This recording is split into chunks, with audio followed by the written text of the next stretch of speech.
మనమే కదా, అదే టీటీడీకి 99 పైసలకి ఇవ్వచ్చు కదా. మీ అమరావతిలో మీ రియల్ ఎస్టేట్కి మాత్రం మీరు భూములు దాచుకుంటారు, వాటిని అమ్ముకుంటారు. విశాఖపట్నం లాంటి విలువైనటువంటి భూములు ఉన్నటువంటి నగరానికి మాత్రం ఇష్టం వచ్చినట్టు మీరు భూ కేటాయింపులు చేస్తారు. తిరిగి వైఎస్ఆర్ కాంగ్రెస్ పార్టీకి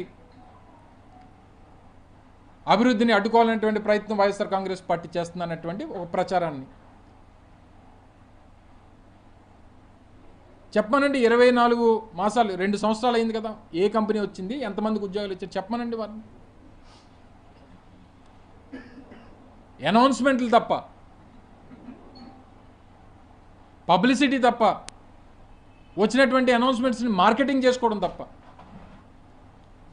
చివరికి నిన్న ఎక్కడో హోర్డింగ్ చూసా చంద్రబాబు నాయుడు గారు, ఇంటి ఫుడ్ తినండి, జంక్ ఫుడ్ తినొద్దని. అది కూడా ప్రచారమే.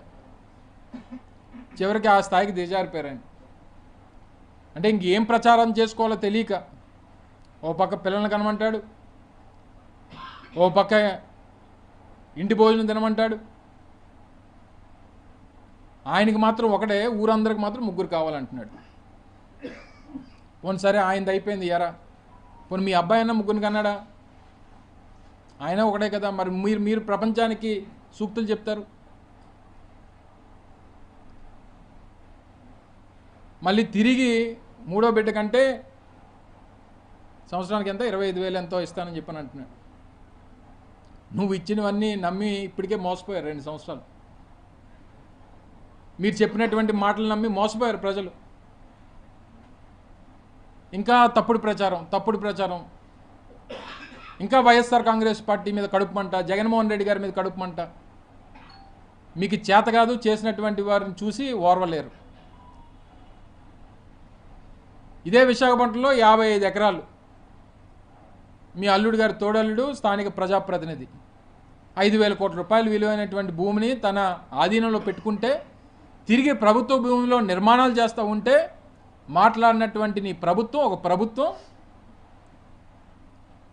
తిరిగి దానిది 1,000 కోట్ల రూపాయలు భూమి ఉంటుందని చెప్పి ఆక్రమించుకున్నటువంటి వ్యక్తే దాన్ని ఇది 1,000 కోట్ల రూపాయలే ఉంటుంది, 5,000 కోట్ల రూపాయలు కాదు అని చెప్పి ఆయనే ఒప్పుకుంటాడు. వారి మీద చర్యలు ఉండవు. ఈ సందర్భంగా తెలియజేస్తూ ఉన్న రాష్ట్ర వ్యాప్తంగా ఉన్నటువంటి ప్రజానికానికి అందరికీ కూడా గడిచినటువంటి 24 మాసాల్లో విశాఖపట్నంలో జరిగినటువంటి భూదోపిడీ, ఊరు పేరు లేనటువంటి కంపెనీల పేరిట చేసినటువంటి అలాట్మెంట్స్, వీరి అనుయాయులు, వీరి కుటుంబ సభ్యులు దోచుకున్నటువంటి విశాఖపట్నంలో ఉన్నటువంటి భూములు, ఒక్క విశాఖపట్నంలోనే కనీసం 25,000 నుంచి 30,000 కోట్ల రూపాయలు విలువైనటువంటి భూముల్ని ఈ 2 సంవత్సరాల్లో ఈ కూటమి ప్రభుత్వం పెద్దలు దోచుకున్నారు. ఇది ఒక పెద్ద స్కామ్. ఈ పాలసీయే పెద్ద స్కామ్. ఈ పాలసీ ద్వారా విలువైనటువంటి ప్రభుత్వ ఆస్తుల్ని, ప్రభుత్వ భూముల్ని, విశాఖపట్నంలో విలువైనటువంటి సంపదని ఈ ప్రభుత్వం దోచుకుంటా ఉంది. ఈ ప్రభుత్వంలో పెద్దలు దోచుకుంటా ఉన్నారు.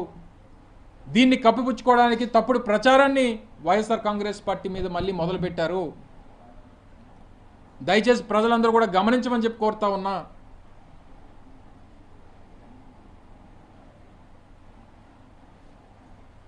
దాదాపు 2 సంవత్సరాలుగా ఒకటే ప్రచారం.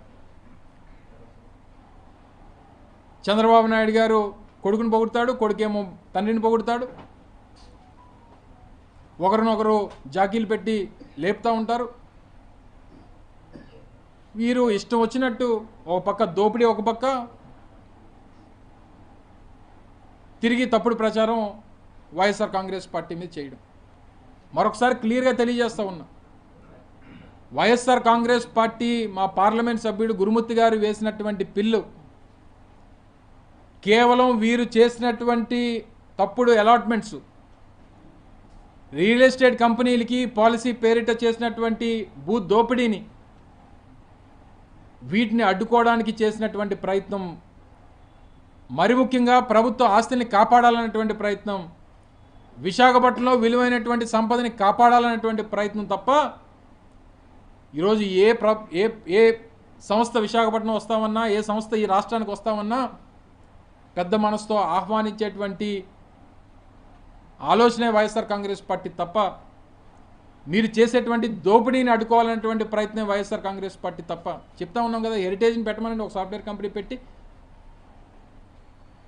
ఉద్యోగ అవకాశాలు ఇమ్మనండి, తీసుకోండి భూమి. అంతే తప్ప కేవలం ఒక టీసీఎస్ఓ, కాగ్నిజెంటో, గూగుల్లో కంపెనీ పేరు చెప్పి ఉర్సా లాంటి దొంగ కంపెనీలకి, లేకపోతే మొన్న ఒక సెమీ కండక్టర్ కంపెనీకి తరులువాడలో ఒక 30 ఎకరాలు ఇలాగ లేనిపోయినటువంటి ఊరు పేరు లేనటువంటి కంపెనీలకి అలాట్మెంట్స్ చేస్తూ తద్వారా భూములు దోపిడీ చేసి రియల్ ఎస్టేట్ కంపెనీ సత్వా అని, కపిల్ అని, ఉర్సా అని మీరు చేస్తున్నటువంటి దోపిడీని అడ్డుకోవడానికి చేసినటువంటి ఒక ప్రయత్నం అనేటువంటి విషయాన్ని సందర్భంగా తెలియజేస్తూ ఉన్నా. దయచేసి ఇప్పటికన్నా మీ కల్తీ బుద్ధులు మానుకోండి, మీ కల్తీ ఆలోచనలు మానుకోండి.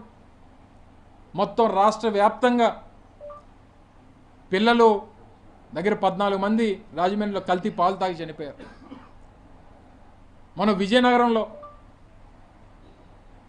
హాస్టల్లో చదువుతున్నటువంటి పిల్లలు కల్తీ నీరు తాగి చనిపోయారు. మొత్తం ఈ ప్రభుత్వం వచ్చినటువంటి 24 మాసాలు అన్నీ కల్తీ.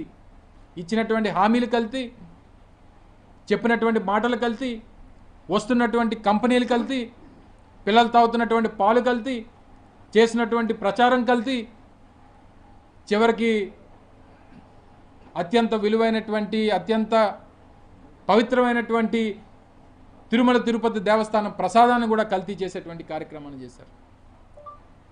ఇంత కల్తీని పెట్టుకొని ఒళ్ళంతా కల్తీ ప్రభుత్వానికి, ముఖ్యమంత్రి గారి దగ్గర నుంచి, ముఖ్యమంత్రి కొడుకు దగ్గర నుంచి, వారి సహచర మంత్రుల దగ్గర నుంచి ఈ కల్తీ ప్రభుత్వాన్ని కూల్చేంత వరకు, ఈ గద్దె దింపేంత వరకు తప్పకుండా వైఎస్ఆర్ కాంగ్రెస్ పార్టీ వారు తీసుకున్నటువంటి ప్రతి తప్పుడు నిర్ణయాన్ని ప్రశ్నిస్తూనే ఉంటుంది, వారి మీద పోరాటం చేస్తూనే ఉంటుంది, ప్రభుత్వ ఆస్తుల్ని కాపాడేటువంటి బాధ్యత తీసుకుంటుంది.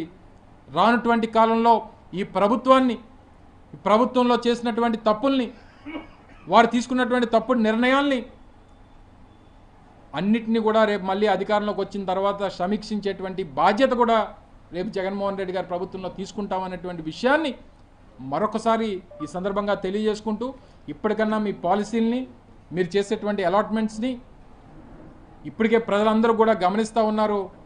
ఆ నిర్ణయాలు మార్చుకుంటే మీకే మంచిది అనేటువంటిది ఈ సందర్భంగా తెలియజేస్తూ ఉన్నాం. మేము వేసినటువంటి పిల్లలో కూడా దాని మీద కూడా తప్పుడు ప్రచారం చేశారు. ఏదో హైకోర్టు మొట్టికాయలు వేసిందని, అదని ఇదని. హైకోర్టు మొట్టికాయలు వేస్తే కేసుని ఎందుకు అడ్మిట్ చేస్తుంది? మా ప్రేయర్ని అడ్మిట్ ఎందుకు చేసింది? అడ్మిట్ చేసిందంటే మీరు తప్పు చేశారు కాబట్టే, అది పబ్లిక్ ఇంట్రెస్ట్ లిటిగేషన్ కాబట్టే దాన్ని అడ్మిట్ చేసింది. దాన్ని ఏమో తీసుకొని వచ్చి గూగుల్ వద్దంటున్నది వైఎస్ఆర్ కాంగ్రెస్ పార్టీ. కనీసం చెప్పడానికన్నా నోరు రావాలి కదా మీకు. సో మీ పాలసీల్ని, మీరు చేస్తున్నటువంటి తప్పిదాల్ని అన్నిటిని కూడా ఇప్పటికప్పుడు వైఎస్ఆర్ కాంగ్రెస్ పార్టీ